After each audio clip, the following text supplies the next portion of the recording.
OutDoor 2019. This is Scarpa. Nathan, it's awesome to see you again. Same. This is the Veloce. Yes. And you're telling me this is a beginner shoe? I wouldn't say 100% beginner shoe. I would say it's an indoor climbing shoe. That's Okay. the way I would describe it. So for anyone that wants to have a shoe that's really dedicated to indoor climbing, I think this is one of the most unique shoes that we've ever made. This is a beautiful shoe. It's a cool shoe. It's Look a really, how really... downturned it is. It's moderately downturned. It's very, very soft. And I think that's a really unusual characteristic for someone to say for a beginner shoe. Yeah. Normally, beginners are told that they need something thick, like a plank, lots of support. Yeah. Kind of sucks in the Like a welly sensitivity boot. department, like a welly boot, you know, something that you could strap a cramp onto. Yeah. Whereas I don't think that really makes a lot of sense for a lot of beginners. They're inside, they're using a lot of volumes, they're climbing really steep territory, Yeah. and all those things work really well with a soft shoe. So we thought we'd make something that was more suited to what new beginners are making. Yeah. We really focused on the performance and the comfort of the shoe. So I thought maybe we'll go through, I've got a few little pieces that I'll show you. So this is the upper without anything on it.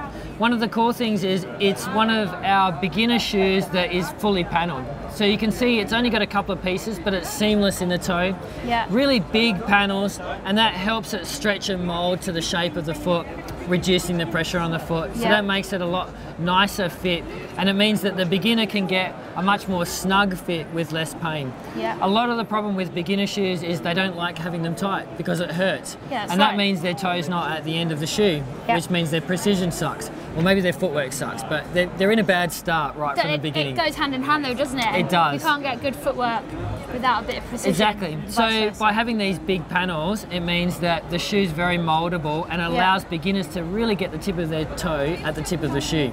So it increases their precision. The next thing that you probably want to see is the midsole.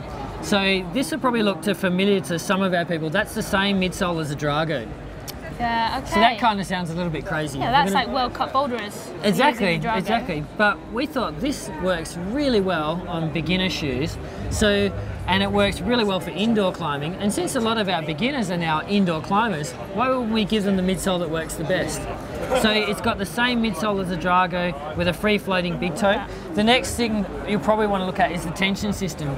The tension system is similar to that of the Furia Air. Oh. So it doesn't wrap all the way around the heel. It's got this FAF heel system. So it stops just on the side, each side here, and has a bigger area in which the pressure's put on, so more comfort and a better fit for the end of the heel. It's quite a stiff tension system because it is pretty soft, and we wanted to have a little bit of support in there. Yeah. The Furia Air one's riddled with holes, and it's a different animal. But for this shoe, we modified that system to work really well for what we thought this shoe needed.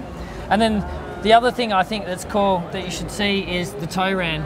So the toe rand is the same rubber as they find on a Drago or Furia S, really elasticated, really soft, and once again that allows the person to have the foot right at the front and it molds around the front of the toe, so reducing the pressure but increasing the fit. That's really what we talked about.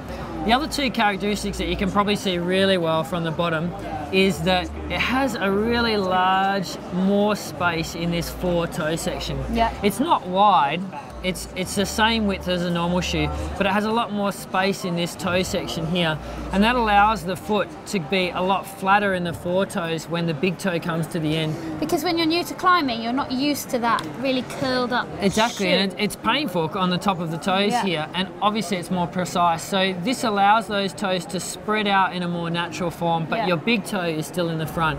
So once again, increasing the fit, reducing the pressure, and wave strap system over the top. Last thing you probably notice is the new rubber. Yeah. This is the softest, stickiest rubber we make. So I know that sounds kind of crazy to put that on a beginner shoe. Yeah, but it's sticky. It's sticky, it's in 4mm, so it's a little bit thicker than we normally do, but it's very, very soft. So it works really well on volumes, it works really well on slimy indoor climbing holds. Yeah, of course. And we think that's what this shoe should be designed well for. I actually think I want to wear it. It's cool, I wear it. Because like, it's nice and white, comfy on your feet. Yeah, and it's super fits comfortable, well. it's super sticky, Yeah. it's really soft and sensitive, and we think this is what new beginner climbers are looking for in a climbing shoe. And me and you. Yeah.